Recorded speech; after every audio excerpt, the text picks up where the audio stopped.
Coucou les lapinous. Votez pour moi aux prochaines élections, car c'est notre projet. Cordialement Antoine. Eh bien salut à tous et à toutes, aujourd'hui c'est Motard, donc on se retrouve pour une nouvelle vidéo consacrée cette fois-ci au Bunnyman. Petite explication, ces derniers temps je me suis pas mal plongé dans la lecture et la découverte de mythes et légendes américaines. Et croyez-moi, il y a des trucs sympas, du coup je pense que toutes les vidéos jusqu'à la fin de l'année seront consacrées à des légendes urbaines américaines, voilà. Et donc aujourd'hui, on va parler d'un lapin tueur. Ouais, ça donne pas envie comme ça, mais croyez-moi, c'est sympa. Et petite précision avant de débuter, cette vidéo est sponsorisée par un groupe de black metal brûlant une sorcière. La musique est en fond, le lien est en description. Allez télécharger, c'est trop bien. Allez, go! Cette vidéo va se dérouler en 3 temps puisque l'histoire du Bunnyman peut se raconter de 3 manières différentes. Il existe 2 légendes et une version officielle. Du coup, je vais vous faire légende 1, légende 2, version officielle, conclusion, les chips, les chipolatas, et puis voilà. Bon, on va placer le contexte d'entrée. Nous sommes à Clifton, une petite ville dans le comté de Fairfax en Virginie. C'est un état des États-Unis. Et dans cette ville, il y a un pont. Un pont sous lequel, bien entendu, il y a un tunnel et où il est conseillé de ne pas y aller le soir, tout simplement, puisqu'on dit que le Bunnyman y rôde. Qu'est-ce que le Bunnyman? C'est un homme lapin, d'où la traduction.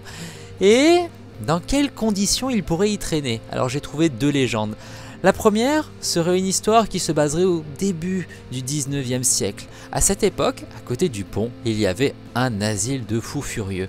Puis un jour, ce fameux asile a dû fermer ses portes et toutes les personnes y vivant ont dû être transférées. Sauf que, bien entendu, 2 personnes, 2 fous alliés ont réussi à s'échapper et à partir vivre dans la forêt. On raconte qu'à cette époque, de nombreux lapins étaient retrouvés égorgés, mangés. Et puis un jour, on a retrouvé l'un des 2 hommes fous pendu à ce fameux pont. Et on raconte que l'autre aurait été fauché par un train, de au-dessus de l'aqueduc, toujours. Et depuis, l'âme de ces 2 hommes rôderait dans les coins. Voilà, c'est une petite histoire de fantôme, rien de plus et rien de moins. Une autre version raconte qu'au début des années 1960, il y aurait eu une histoire bien sordide, où un jeune adolescent qui avait des soucis psychiatriques assez violents aurait eu un jour l'idée de revêtir un costume de lapin blanc. Et puis, qu'est-ce qu'il a fait une fois déguisé en lapin? Il est parti chercher une hache et il a assassiné toute sa famille. Après ceci, il s'est rendu au pont de Colchester et il s'y est pendu. Dès lors, son esprit hanterait les lieux, et toute personne qui aurait eu l'idée de traverser sous le pont se serait retrouvée nez à nez avec un lapin qui aurait tenté de l'éventrer. On raconte que 32 personnes y auraient trouvé la mort. Ok, donc là j'ai 2 légendes urbaines, 2 légendes qui te parlent de fantômes. Mais toute légende a souvent une base, une vérité, un socle. Alors existe-t-il une version officielle du Bunnyman? Je pourrais faire un débriefing maintenant et vous dire que les 2 histoires que je viens de vous raconter sont totalement fake. Il n'y a jamais eu de traces d'assassinat de famille déguisé en lapin de la part d'un jeune homme et il n'y a jamais eu d'asile de fous à Clifton. Cependant, je suis tombé sur quelque chose d'assez bizarre. Le 22 octobre 1970, le Washington Post sort l'article suivant. Homme en costume de lapin est recherché à Fairfax. Alors, selon ce rapport, un jeune homme et sa fiancée seraient tranquillement dans une voiture aux alentours de Colchester Road. Qu'est-ce qu'ils font? Bon, ils sont en train de ils se paluchent gentiment. Et à ce moment-là, ils auraient été accostés par un homme vêtu d'un costume de lapin blanc avec de longues oreilles de lapin. Voilà. Il commence un petit peu à s'embrouiller. Ouais. Et puis là, l'homme en costume de lapin sort une hache et l'envoie à travers la bagnole. Bon alors là, la voiture détale et on n'en parle plus. Comme c'est bizarre. Bon, bien entendu, la police a été avertie, ça me paraît normal, les gens portaient plainte. Puis à partir de ce moment-là, donc Paul Phillips, un agent de sécurité privé, a décidé de faire des tours dans Clifton à la recherche de ce fameux lapin.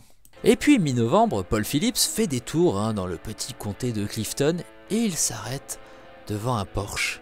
Il est 22 ou 23 heures, peu importe, et se tient dans ce fameux Porsche un homme déguisé en lapin, tenant une hache.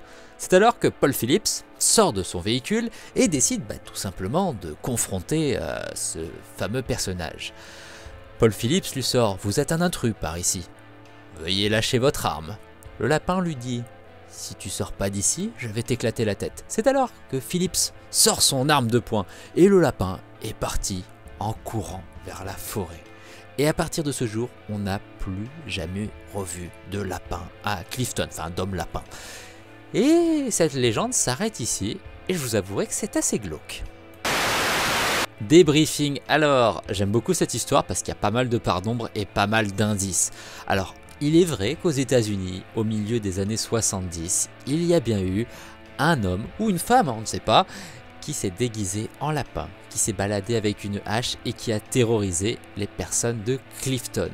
Mais ça s'arrête à peu près là. Donc, est-ce qu'il a tué des gens? Je ne crois pas, du moins je n'ai pas trouvé trace de ceci. Est-ce qu'il est réapparu après? Je n'ai pas trouvé d'autres traces. Mais je me dis qu'il y a suffisamment de choses pour me faire peur. En tout cas, j'espère que cette vidéo vous aura plu. N'oubliez pas de lâcher un like, un commentaire, de partager, de vous abonner et on se retrouve pour de nouvelles aventures. Bisous!